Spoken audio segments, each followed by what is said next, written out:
Hello guys, అందరికీ నమస్కారం. నా పేరు Archana. Welcome to hear stories. ఈరోజు కథ చిన్నారి వధువు. ఇందు దగ్గరికెళ్ళి అక్కడ ఉన్న శైలజ వాళ్ళతో హేమాంష్ చెప్పింది చెప్పగానే అందరూ షాక్ అయ్యారు. ఏం చెప్పాడంటే, మేడం మీరు కాస్త పక్కకు జరిగితే అబ్బాయి అమ్మాయికి పసుపు రాసే స్టిల్స్ తీసుకుంటాం.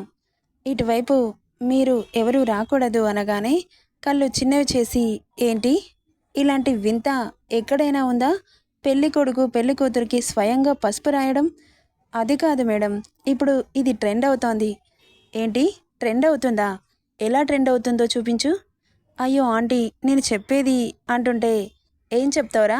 హా, నీ అమ్మ కడుపు మాడ, నీ ట్రెండ్ కోసం ఆ పద్ధతులు తప్పమంటావా అంటూ చీపురుగడ్డ పట్టుకొని అతన్ని తరిమింది.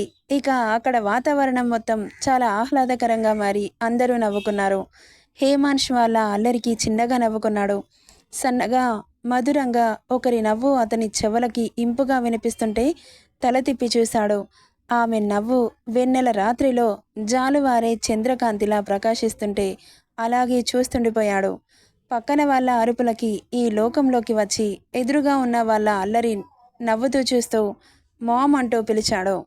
ఇక ఆయాసంతో రొప్పుతూ, నీ సంగతి తర్వాత చెబుతాన్రా అని తిట్టుకుంటూ హేమాంష్ దగ్గరకొచ్చింది. ఏమైంది మామ్, వాడిని ఎందుకు తరుముతున్నావు? ఫోటోగ్రాఫర్ హేమాంష్ ఫ్రెండ్ అన్నమాట, అందుకే అంత చనువు. నిన్న సార్ అని పిలవడం కూడా వెటకారమే. ఎందుకా? వాడేం మాట్లాడుతున్నాడో తెలుసా? ఏం మాట్లాడాడు? మీరిద్దరూ ఒకరికొకరు పసుపు రాసుకుంటుంటే స్టిల్స్ తీస్తాడంట వెధవా. వాడికేమైనా బుర్రుండే మాట్లాడుతున్నాడా? అయితే ఏమైంది? ఆ మూమెంట్స్ లైఫ్ లాంగ్ గుర్తుండిపోతాయి కదా. ఇలాంటి మూమెంట్ మళ్ళీ వస్తుందా? వాడు మాట్లాడిన దాంట్లో ఏం తప్పుంది? నోర్మొయ్ వెధవన్నర వెధవా, నువ్వు కూడా ఇలాగే మాట్లాడుతున్నావు. అసలు మన ఇంటా వంట ఉందా? అలాంటి పనులు పద్ధతులను సరిగ్గా పాటించకపోతే అమ్మో, ఆ ఊహ కూడా నేను భరించలేను. నా ఇంట్లో మొట్టమొదటిసారి నా కొడుకు పెళ్లి జరుగుతుంది.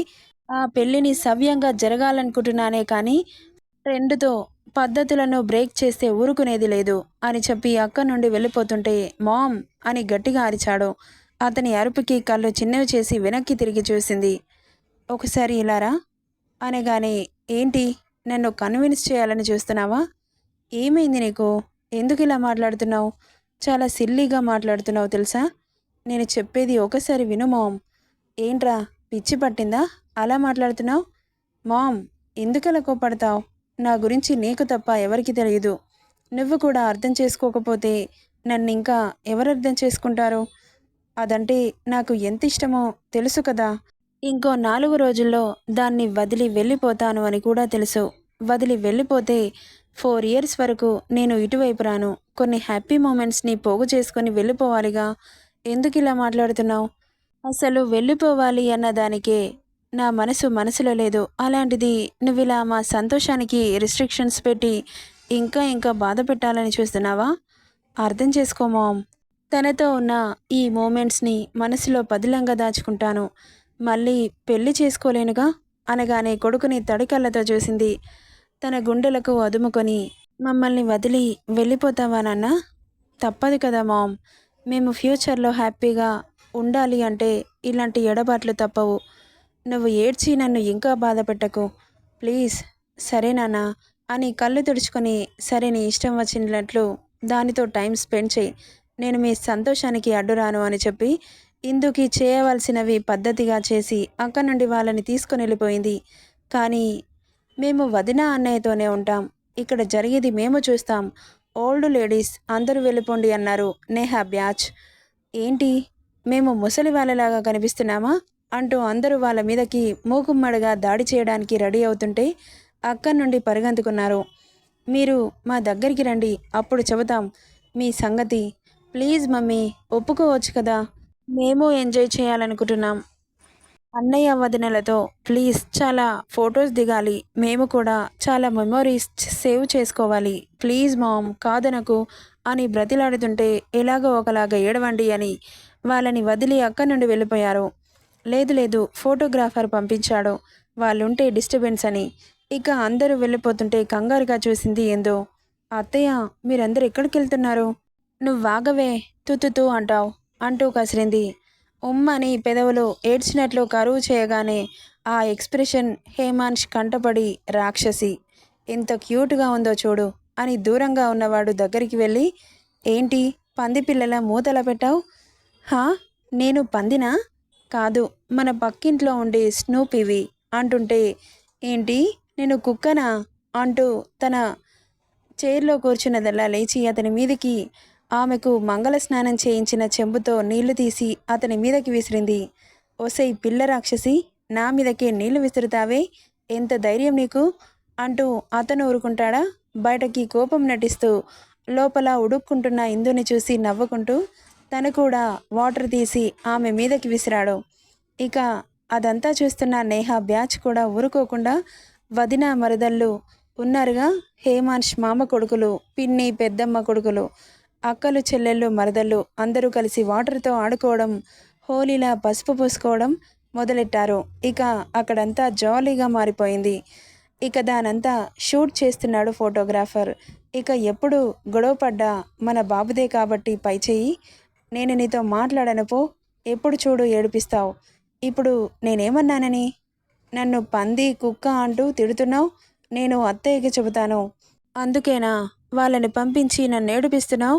అత్తయ్య ఇక్కడే ఉంటే నీ ఆటలు సాగవని అంటూ వేలు చూపిస్తూ చిన్నపిల్లలా ఏడుస్తూ అక్కడి నుండి వెళ్తుంటే ఆమె జుట్టు పట్టి ఎక్కడికి వెళ్ళేది?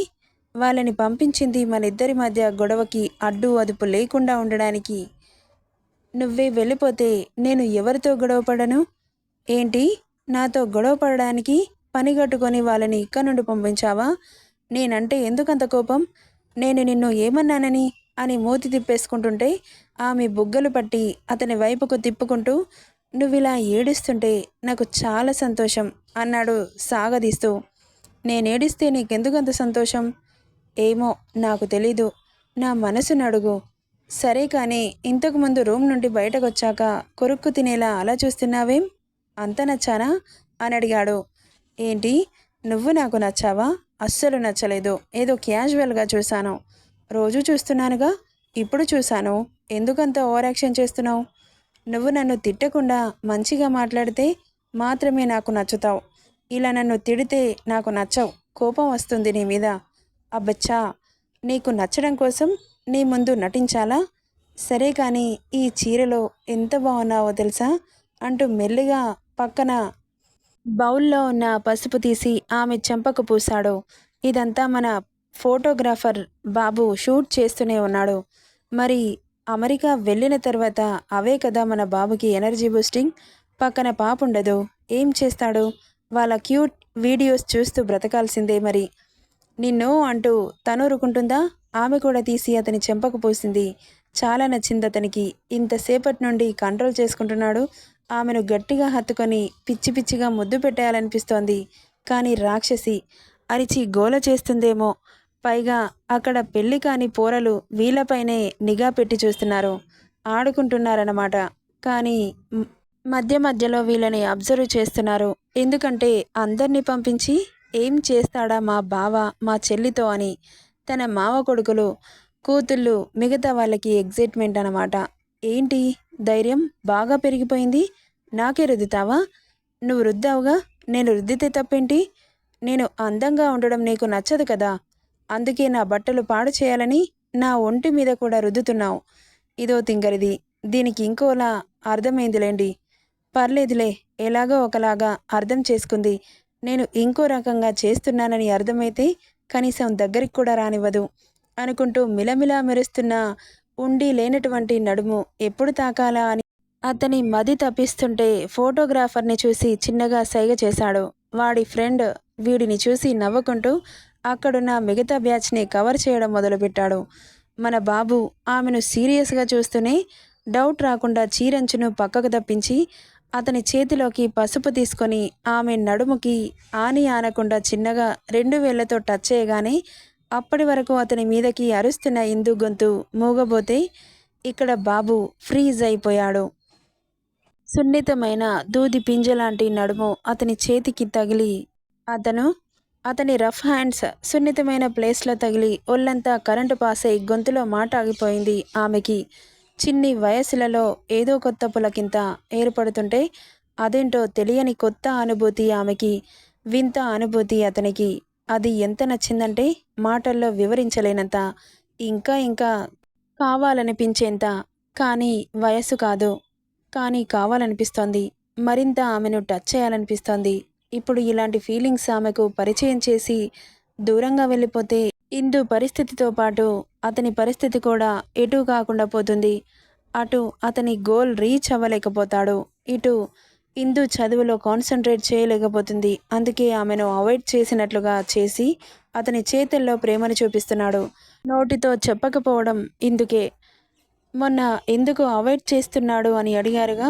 ఇందు స్టడీస్ డిస్టర్బ్ అవ్వకుండా ఉండాలని తనని దూరం పెడుతున్నాడు. ఒక్క క్షణం కూడా ఆమె నుండి దూరంగా ఉండాలనిపించలేదు అతనికి. గబుక్కున అతని గుండెలకి హత్తుకొని ఆమె మెడ వంపులో తల అదిమాడు. అతని చేష్టలకి ఏం చేయలేని శిలలా మారిపోయింది. మనస్ఫూర్తిగా హత్తుకున్న హేమాంష్ అతని ప్రేమని బయటపెట్టకుండా ఉండలేకపోయాడు. ఆమెను అతని అనువనువు నింపుకుంటున్నా తనివి తీరడం లేదు. ఏమాత్రం ఆమె నుండి ఎడబాటు కోరుకోవట్లేదు. అతని మైండ్ దానికి సిద్ధంగా లేదు. కానీ తప్పదు. కొన్ని కావాలి అంటే కొన్ని రోజులు బాధ తప్పదు. కష్టంగా అతని పిడికిలు బిగించి ఆమెను దూరం జరిపి ఆ ఫ్రీజింగ్ పొజిషన్లోనే ఉన్న ఇందు మోముని అతని దోసిట్లోకి తీసుకొని నుదిటిన ముద్దిచ్చి పక్కన గులాబీ రేకులేసిన బిందెలేపి ఆమె తలలో పోశాడు. వాటర్ మొత్తం. అప్పుడు గాని ఈ లోకంలోకి రాలేదు. ఊపిరి బిగబట్టి ఉలిక్కిపడి చూసింది అతన్ని. ఏంటలా ఫ్రీజ్ అయ్యావు? షాక్ అయ్యావా? బావుందా? ఇలా నచ్చిందా అని అడుగుతుంటే చాలా విటకారంగా అనిపించాయి అతని మాటలు. అతని గుండెలపై చేయి పెట్టి వెనక్కి తోసి, నన్నెందుకు ముట్టుకున్నావు? ఎందుకులా మాట్లాడుతున్నావు? నేను నీకేం పాపం చేశాను? మాటలతో ఎందుకు నన్ను చిత్రవద చేస్తున్నావు? నువ్వే దగ్గరకొచ్చావు, నువ్వే ముట్టుకున్నావు, నువ్వే నన్ను ఏడిపించావు, మనసుకు బాధ కలిగించే మాటలు అంటున్నావు. నువ్వేడుస్తుంటే సరదా అన్నాడు. కొట్టాలన్నంత కోపం వచ్చింది ఆమెకి. నేను ఇంత బాధపడుతుంటే నేను సరదా అయిపోయానా నీకు అని ఏడుస్తుంటే చాలా బాధగా అనిపించింది అతనికి. ఆమెను అలా చూడలేకపోతున్నాడు. సారీ బేబీ, నిన్ను కావాలని బాధ పెడుతున్నాను. నా ప్రేమని నాలో దాచుకోలేక నీ మీద చూపిస్తున్నాను. ఆ ప్రేమకి నువ్వు ఎక్కడ లొంగిపోయి నన్ను చూడనంతగా ప్రేమ పెంచుకుంటావేమో, మళ్ళీ నీ స్టడీస్ డిస్టర్బ్ అవుతాయి అని నీకు దూరంగా ఉండాల్సి వస్తోంది. ఇక్కడ నువ్వు, అక్కడ నేను, ఇద్దరం సఫర్ అవుతాం. నిన్ను చూడాలి అనగానే వచ్చే దూరంలో నేను లేను. అలా అనకుండా ఉండాలంటే నేను ఇలా చేయక తప్పడం లేదు. నువ్వు చాలా చెడ్డవాడివి. నువ్వు మంచిగా మాట్లాడుతుంటే మంచివాడివి అనుకున్నాను, కానీ అది తప్పని ఇప్పుడే అర్థమైంది. ఎప్పుడు నీ స్వార్థం కోసమే ఆలోచించావు. నేనే నిన్ను అర్థం చేసుకోలేని వెర్రిదాన్ని. నా మీద కోపం ఉన్నప్పుడు నన్నెందుకు పెళ్లి చేసుకుంటున్నావు? వద్దు, చేసుకోకు.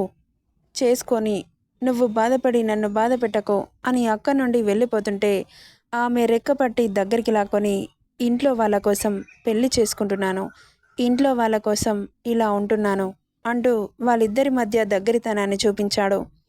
నువ్వు కూడా అలాగే ఉండు, అర్థమైందా అని ఆమెను దూరం పెట్టబుద్ధి కాకపోతే ఆమె నడుం మరోమారు టచ్ చేయాలనిపిస్తుంటే వెనక నుండి నడుం చుట్టూ చేయి వేసి చిన్నగా తాకిస్తూ ఆ స్పర్శని ఫీల్ అవుతూ అర్థమైందా అంటూ ఇంకో చెయ్యి ఇండెక్స్ ఫింగర్తో ఆమె నుదురు మీద ఆడుతున్న హెయిర్ని చెవి వెనక్కి పెడుతూ ఆమె కళ్ళలోకి సూటిగా చూస్తూ చెబుతుంటే తెలియకుండానే ఆమె కళ్ళల్లో నీళ్లు చేరాయి.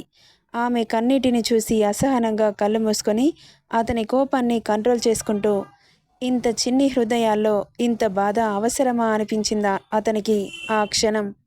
కళ్ళు తెరిచి ఆమె కన్నీటిని అతని చెంపలతో తుడుస్తూ, ఇవి కనిపించకూడదు, ఇప్పుడే కాదు ఎప్పుడూ కనిపించకూడదు, కనిపిస్తే ఊరుకోను, చంపుతా అంటూ అతను చెంపలకి ఉన్న పసుపుని ఆమె చెంపలకి అతని బుగ్గలతో రాస్తూ చెప్పాడు. ఆ స్టిల్ చాలా అందంగా కనిపిస్తుంటే ఫోటోగ్రాఫర్ క్లిక్ మనిపించాడు దూరం నుండే. ఎందుకు ఏడవకూడదు? నా కన్నీళ్లు నా ఇష్టం అనింది. అతనేం చేస్తున్నాడో కూడా గ్రహించే స్థితిలో లేక, అయితే ఇలా ఏడ్చి వాళ్ళని బాధ పెడతావా అన్నాడు.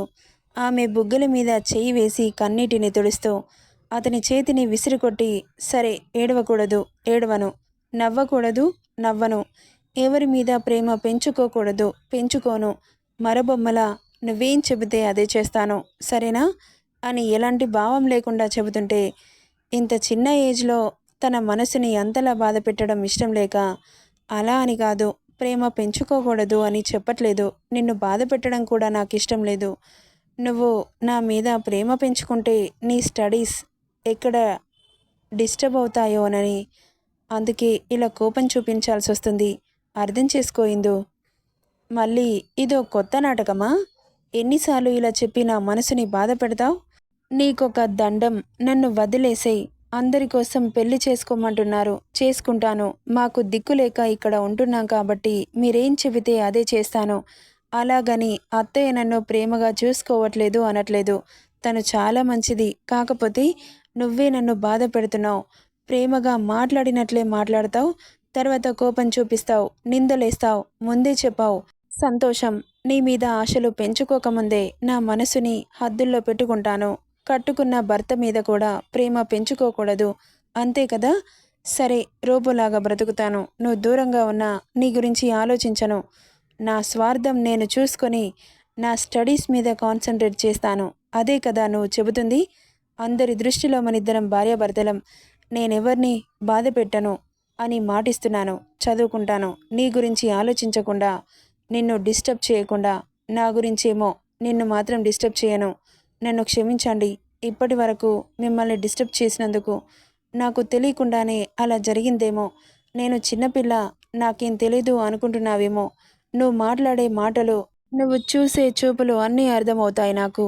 నీ చూపుల్లో ప్రేమ కనిపిస్తోంది, నీ మాటల్లో కోపం కనిపిస్తుంది. కానీ నన్ను దూరంగా ఉండాలన్న ఆలోచన బలంగా ఉంది.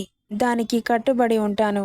కానీ అర్థం కానిది ఒకటే, తమరి లైఫ్ సెటిల్ అయ్యాక నేను మీ లైఫ్లో ఉంటానా లేక వెళ్ళిపోతానా అని. ఇప్పుడు అది అనవసరం అనిపిస్తోంది. ఇప్పుడు అడిగితే నా మీద సింపతితో ఉంచుకుంటాను అని చెబుతారు, కానీ ఇప్పుడేం అడగను. మీరు వెళ్ళొచ్చాక మీ బిహేవియర్ నాకు తెలుస్తుందిగా. దాన్ని బట్టి నేను ఇంట్లో ఉండాలా వద్దా అని నిర్ణయించుకుంటాను. మీరు చదివించిన చదివే ఇంకోసారి ఎత్తి పొడవకండి. మీ దయా దాక్షిణ్యాలతోనే బ్రతుకుతున్నాము. ఇంకోసారి బాధ పెట్టకండి. మీ డబ్బుతోనే మేము మీ ఇంట్లో పడి తింటున్నాం. ఇంకోసారి హేళన చేయకండి. ఈ బట్టలు, ఈ నగలు అవన్నీ మీరు పెట్టిన భిక్ష, ప్లీజ్ అని అతనికి దండం పెట్టి అక్కడి నుండి వెళ్ళిపోయింది ఇందు. వెళ్తున్న తనని బ్లాంక్ ఫేస్తో చూస్తున్నాడు. దీనికి ఏం చెబుతున్నాను, ఇదేం అర్థం చేసుకుంటుంది? ఇంత క్లియర్గా చెప్పినా అర్థం కాదేంటి? దేవుడా, దీని బుర్ర ఉంది చూడు. పోనీలే, ఎలాగో ఒకలాగా అర్థమైందిగా. వచ్చాక నా బిహేవియర్ని బట్టి ఇంట్లో ఉండాలా వెళ్ళాలా అని చెబుతుందిగా, అది చూద్దాం అనుకుంటూ అక్కడి నుండి తను వెళ్ళిపోయింది. ఇక్కడ నేనుండి ఏం చేస్తాను అనుకుంటూ అతను వెళ్ళిపోతుంటే ఎదురుగా ప్రత్యక్షమైంది అతని ప్రాణసఖి. ఆశ్చర్యంగా చూశాడు. అతను దగ్గరికి వచ్చి ఆమె బొగ్గపై చేపెట్టి ఏమైందని కళ్ళతో అడుగుతుంటే కళ్ళు పక్కకు తిప్పి చూపించింది. ఫోటోగ్రాఫర్ కనిపించగానే ఏంట్రా అంటూ కళ్ళెగరేశాడు. ఏంటేంట్రా, మీ స్టిల్స్ తీసుకోవాలని నేను ఆరాటపడుతుంటే తను అలా వెళ్ళిపోతే ఎవరితో తీసుకోను? ఇంకా పూర్తవ్వలేదు, కానివ్వండి అన్నాడు. ఏం చేయాలరా? నెక్స్ట్ పార్ట్లో ఏం జరుగుతుందో చూద్దాం. ఈ స్టోరీ ఎలా ఉందో కామెంట్ చేయండి guys. Thank you for listening.